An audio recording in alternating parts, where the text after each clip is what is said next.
Hello everyone, watch this review here with a look at the Sinestro Core Batman from Wave, 15? The DC Universe Classics line.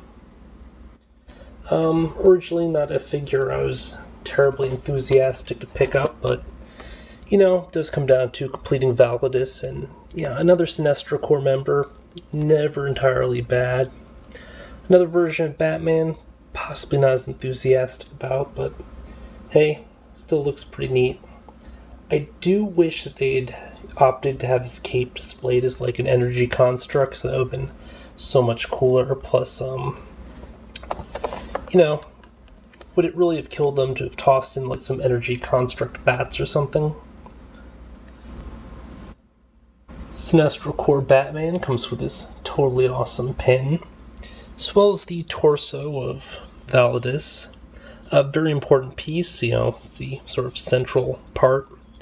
I'm not sure, but I think it might be the same as the one that's included with Kilowog. It's definitely not the same as Brimstone, although, similar sculpt because it's got the additional headpiece. As well as his energy construct, a weird batarang thing, which clips over the fist here and, actually fires off too, sort of, just because it never seems to clip on right, and then if you bump it, just goes. So, it's an action feature that they probably didn't intend.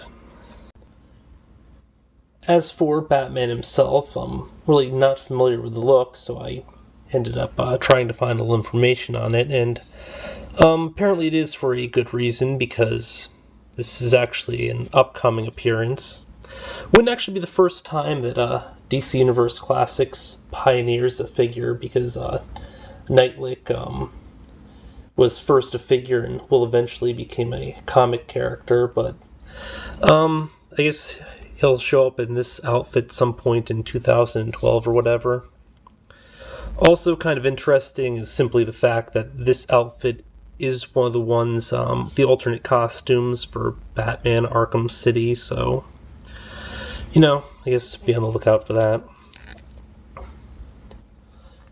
Design-wise, I don't know, I guess, again, I just really wish they would have done something different with a cape. I can't remember if I mentioned that or not, but yeah, that definitely is a sort of major consideration. Definitely would have worked a lot cooler, say, either an energy construct or, just have like the whole yellow and black pattern like on the rest of the outfit. You will notice that he has his trademark gauntlets and stuff, although he also has the bands, so it's kind of a cool mix of both the Batman and the Sinestro Core aesthetic. His ring here does have the little script on it, Sinestro logo. Okay, assuming that I didn't just edit that portion out, which I might do, that is basically the error I've been having. It just goes along the whole video, and that's why I'm using this camera. The time being at any rate. Now, just for a quick comparison, let's bring in some other Sinestro Core members, including MASH. I always get MASH and Low mixed up because they come from the same pack, but yeah, I believe that's MASH, Mosh, whatever his name is. As you'll notice, they use the same belt design where it's this extra piece of plastic that pops into the peg holes. It's supposed to be glued in there, but honestly, it doesn't seem to really stick all that well, but, beyond that, it seems like the sort of same basic aesthetic, except, he doesn't have the additional, like, gold layer here at the boot, which is kind of weird. Again, might just be a whole costume consideration. And of course, let's just bring in Scarecrow for the hell of it. Obviously, Scarecrow won't be a Sinestro Core member at the same time as Batman, because he was just a deputy during the Blackest Night saga. Although, I guess it's always possible that he might bring him back. Stand, damn you, stand. It's also cool just looking at the whole height difference and stuff, although, it's just kind of weird having, two sort of arch nemesis, well, not really arch nemesis, but enemies at any rate, just playing on the same team. It kind of works when Batman randomly teams up with the Joker, 'cause, it's just kind of a cool moment, but, with some of his other rogues, it doesn't sort of mesh as well. But again, just a sort of standard looking Batman. This is the first time that they use the angry face head sculpt. Ooh, he's mad. Or constipated. Either one. Which, is a really cool head sculpt. They would, of course, go on to reuse this in one of the Batman Legacy figures, and then, they probably will reuse it down the road as well. My only sort of complaint with that, although I guess it does make Batman look a little bit meaner, a little bit more villainish. I mean, that sort of an expression is more what I would associate with, say, Red Lantern than a yellow one. It's just got rage written all over it. Not necessarily scary, although, it's an expression where he might be getting ready to punch you in the face. By the way, like I mentioned, he does have the Sinestro core / accordion power logo thingy. Same thing there. I guess just because of the ring size or whatever, it's not as distinct as on Scarecrow's. Which, isn't really a huge thing.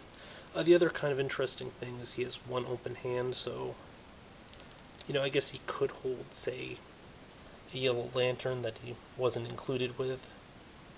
But you have the one that came with the Scarecrow, so it's all kind of cool. I guess you could also probably just use that for normal batarangs, but when he's got the power ring, there's not a whole lot of reason to use other items, because, whatever you need, bam, you got it. Very useful thing. I definitely want one of those things. Not sure what exactly I'd use it for, but I imagine it would make my life a lot easier. Just a quick run through of articulation before I forget.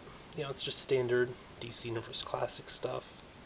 Rotation at wrist, single joint elbow, rotation bicep, ball jointed shoulder, head and side movement, a little bit up, a little bit down, ab crunch, which doesn't seem to work all that well on him. I don't know, maybe the cape's obstructing it, or maybe the joint's just warped in this one. Waist rotation, legs kick forward, out, rotation at thigh, single joint knee, single joint ankle, and he actually does have a fair amount of forward motion, which actually I've had as sort of a problem with a lot of the more recent figures where you don't get as much forward motion. I'm not sure if it's just a deliberate choice so it doesn't slide forward as much, the joints like warp over time or anything, but it's just kind of annoying, especially with Scarecrow here, where it kind of limits his crouching ability. But Sinestro's score, Batman figure that I probably might have otherwise passed on if not for the fact that I was just that close to completing Validus and decided, what the hell. He is a pretty decent looking figure. I guess I'm kind of happy I picked him up. It's always cool to have additional Sinestro Corps members, even if Batman's really not your typical sort of Sinestro Corps thing, just because he's not much of a joiner and, he's not terribly evil. Although your mileage may vary. But yeah, this has been a look at the Sinestro Corps Batman. Definitely a kind of cool one from this wave. Until next time, folks.